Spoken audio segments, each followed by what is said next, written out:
Jangan lupa like, komen, dan subscribe channel YouTube TVRI Bengkulu dan nyalakan lonceng notifikasinya.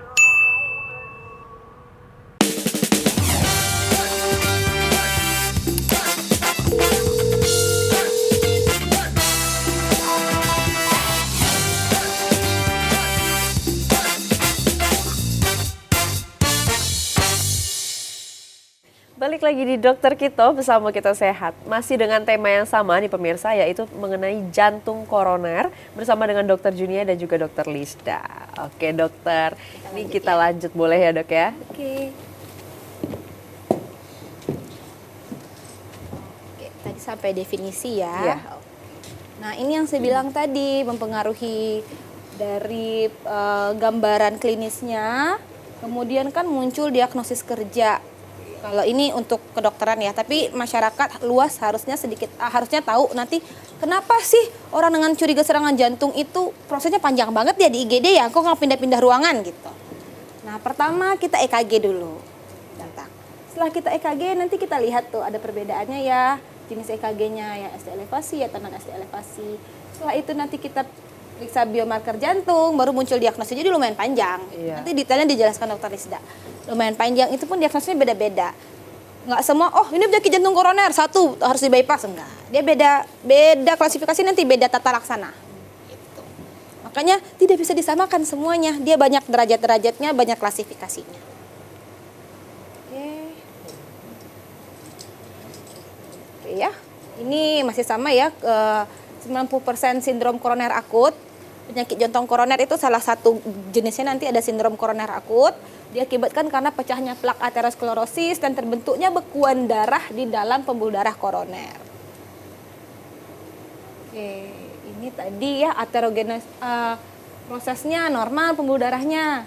Kemudian dia mulai ada garis lemak. Setelah itu, nah biasanya normal dan garis lemak ini nggak ada gejala, clinically silent. Masih ya, tapi udah ada. Makin meningkatnya usia, plaknya mulai jadi fibros plak, kemudian jadi aeroserotik plak, kemudian jadi plak yang mudah pecah, ruptur, gitu. Dan bisa jadi trombosis dan ditambah dengan trombosis juga. Nah di fase yang ini dengan seiring bertambahnya usia, plaknya semakin tebal, muncul gejala nih, angina, transient ischemic attack. Apa itu dok? Itu nama penyakit gejala-gejala awalnya. Oke. Angina itu nanti dijelaskan dokter Lida, angina itu yang bagaimana gitu, yang gejalanya bagaimana, berbeda dengan yang sumbatannya sudah total, nyeri dadanya pun berbeda, durasinya berbeda, begitu ya. Gimana kalau dia udah nyumbat total? Itulah jadi myocardial infarct, kematian jaringan jantung. Jantung, oke. Iya. Kemudian bisa iskemik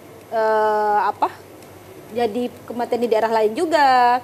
Kemudian leg nih, kalau nyumbatnya di kaki, kalau udah total ya, jadi leg iskemik juga. Paling parah itu cardiovascular death, kematian jantung. Berarti kebanyakan ini disadari ketika sudah gejalanya muncul ya dok ya? Kalau saat gejalanya udah muncul disadari, pasti fastenya udah menengah ke atas, Oke. bukan fase awal lagi. Gitu. Karena di fase awal biasanya clinically silent. Kecuali orang-orang yang rajin Check up. medical check up. Iya. Tahu dia, aku ada kolesterol, saya ada darah tinggi, saya ada diabetes, kemudian saya ada penyakit lain, begitu. Dan itu pun di awal medical check up nanti ada namanya untuk misalnya periksa EKG ya, untuk mendeteksi awal gitu. Ada treadmill juga untuk lihat fungsi jantung, begitu. Itu ada banyak nanti pemeriksaan-pemeriksaan medical check up-nya. Ya. Jadi itulah bisa dideteksi yang di saat tanpa gejala, dengan cara itu bisa kita deteksi. Kalau udah ada gejala ya kita ikuti prosedur pemeriksaan yang saya jelaskan tadi. Nah gejalanya sendiri ada nyeri atau rasa tidak nyaman di dada. Di substernal itu berarti di daerah dada bagian atas sini ya, pada ya baik kiri maupun di epigastrium. Epigastrium itu di daerah lambung. Nah ini dia dok, Gastrik. yang katanya sering salah artikan katanya mah. Nah. Makanya kita tanya, menjalar nggak Bu Pak nyerinya? Menjalarnya kemana? Aduh banyak tanya dokter, ini pokoknya nyeri dada. Karena itu tuh membedakan, karena organ banyak dia berlapis-lapis ya. Di daerah rongga dada kita itu ada jantung, paru berdekatan dengan lambung, bersebelahan dengan hati. Jadi kita harus pastikan titik nyerinya di mana. Menjalarnya kemana, rasa nyerinya bagaimana. Tertusukkah, tertimpa benda beratkah, terikatkah. Itu bisa cara membedakan awal tanpa pemeriksaan lebih lanjut ya. Oh nanti kita arahnya pemeriksanya mau ini nih dari gejala awalnya begitu. Ya kemudian selain ke epigastrium nyerinya menjalar ke leher atau bahu kiri. Tangan kiri kadang sampai ke punggung. Sampai ke tangan juga ya, Dok ya? Iya ke kiri karena tadi letak jantung kan agak ke kiri ya. Iya. Rasa nyerinya seperti apa? Seperti tertekan, diremas-remas, terbakar dan ditusuk kadang. Kalau rasa terikat itu biasanya disertai dengan sesak asma. Nah kadang masalahnya orang yang PJK ini ada gejala sesak juga. Karena nyeri itu ya sesak. Gitu. Kemudian dapat disertai keringat dingin, mual, muntah. Nah kalau gejala ini kan, lambung aku nih. Iya. Gitu ya. Keringat dingin, mual, muntah, lemas, pusing, melayang, serta pingsan. Belum makan nih pasti mahnya kambuh. Iya, lebih familiarnya ke mah ini, Dok ya. Betul, makanya banyak yang masyarakat itu salah kira kok dia sakit mah bisa mati ya di IGD, kok bisa meninggal ya. Ternyata hasil pemeriksaannya memang ada gangguan di jantungnya yang kadang keluarga itu tidak dijelaskan juga tidak kurang paham atau masih denial gitu. Enggak kok selama ini dia sehat. Ada, dia cuma mah aja. Ternyata memang gejalanya mirip gitu. Timbulnya tiba-tiba dengan intensitas tinggi, berat, dan bervariasi kadang. Ada yang gejalanya dari ringan makin lama makin berat kerasa dia. Ada yang sehat langsung berat aja. Langsung tidak sadarkan diri ada. Gitu ya. Nah lokasi nyeri dadanya. Upper chest, dada bagian atas, tuh sekitar situ. Substernal itu ya kita ini kan area jantung tadi ya. Menjalar sampai ke leher. Kalau menjalar ke lengan kiri kayak gitu nyerinya di dada tengah, kemudian jalar ke bahu kiri. Atau malah dia dadanya nggak nyeri, tapi bagian epigastriumnya, daerah lambungnya terasa nyeri, tapi agak ke kiri gitu. Atau malah dia di dada, di leher sampai ke pinggir-pinggir lengan, di arah bawah ketiak situ, ya. Atau malah dia di lehernya saja rasa berat. Bisa kayak di leher doang ya, Dok? Iya, bisa. Makanya tidak khas nyerinya. Gitu. Nah, ada bisa juga yang rasa tembus ditusuk ke belakang. Kalau pasien bilangnya rasa ditusuk, bahasa bengkulnya apa tuh? Ditujah ya, bukan? Tusuk ke belakang, nembus ya, rasa nembus ke belakang gitu. Yang ke bahu dan lengan yang kiri dan kanan.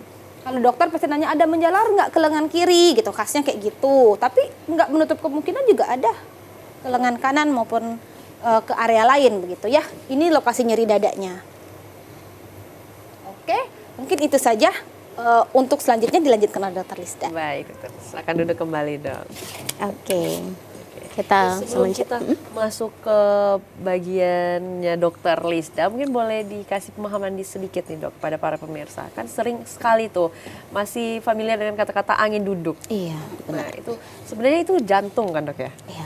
Boleh dikasih penjelasan sedikit. Oke. Jadi biasanya kalau di masyarakat itu mereka menyebutnya yang meninggal tiba-tiba, ada tetangga atau sanak saudara atau famili mungkin yang tiba-tiba meninggal tuh disebutnya sebagai angin duduk. Cuman masalahnya ini persepsi di masyarakat ini agak sedikit keliru gitu ya. Jadi sebenarnya itu bukan angin duduk gitu. Jadi bukan masalahnya nih pasien masuk angin terus menembus ke jantung tiba-tiba jantungnya berhenti, bukan, nggak kayak gitu. Jadi bukan si angin gitu yang jadi penyebabnya ya. Takutnya angin ini selalu jadi kambing hitam ya. Karena judulnya angin duduk. Jadi dikira masuk angin gitu ya, misalnya pulang kemalaman, kehujanan gitu ya, lalu anginnya menembus sampai ke jantung, terus akhirnya jantungnya duduk di bawah pohon berangin. Iya gitu. Akhirnya jadi karena sering keluar malam dibilang akhirnya tiba-tiba nembus ke jantung, jantungnya jadi nggak bekerja. Enggak. Jadi hari ini kita mau luruskan buat pemirsa yang ada di rumah bahwa angin duduk yang dimaksud itu saya nggak bisa sih ya mau merubah pernyataan atau persepsi yang sudah lama sekali menjamur gitu ya angin duduk. Tapi setidaknya hari ini buat masyarakat yang menonton tayangan kita di Dokter Kito boleh memahami bahwa angin duduk itu bukan karena anginnya, tetapi itu adalah mungkin istilah yang dipakai orang awam bahwa telah terjadi serangan jantung atau penyakit jantung koroner atau disebut juga dengan sindrom koroner akut. Oke, baik dokter. Nah sebelum kita masuk materi kita jeda sebentar ya dok. Oke, siap. Dok. Pemirsa jangan kemana-mana, tetaplah bersama kami di Dokter Kito bersama kita sehat.